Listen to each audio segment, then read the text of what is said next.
With a thunderous bang on the door, the tech tycoon, worth hundreds of millions, jolted awake from unconsciousness.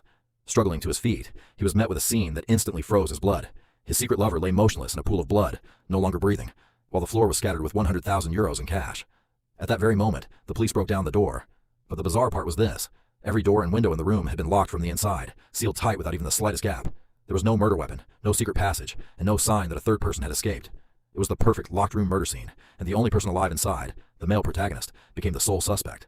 To clear himself of this certain conviction, he spent a fortune hiring the nation's only top female lawyer with a flawless record of never losing a case. With only 3 hours left before trial, the lawyer pressed him relentlessly, interrogating him with overwhelming intensity and demanding every detail that had never been recorded in the official case file.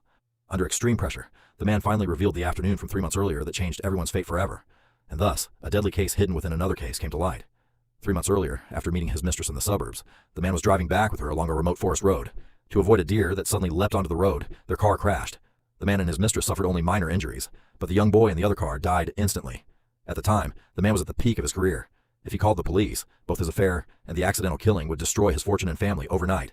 In that moment, the highly intelligent billionaire revealed his coldest, most ruthless side. He stopped his mistress from calling the police and made a devilish decision: make the evidence disappear. The two quickly split up the work. The man stuffed the boy's body into the trunk, then drove the car to a desolate valley, coldly watching as all evidence sank into the dark waters below. Meanwhile, the mistress, left behind at the accident scene waiting for a tow truck, encountered a kind elderly passerby. Not only did the old man use his own vehicle to tow her damaged car away, but seeing how shaken she was, he warmly invited her to his nearby home for a cup of coffee to calm her nerves.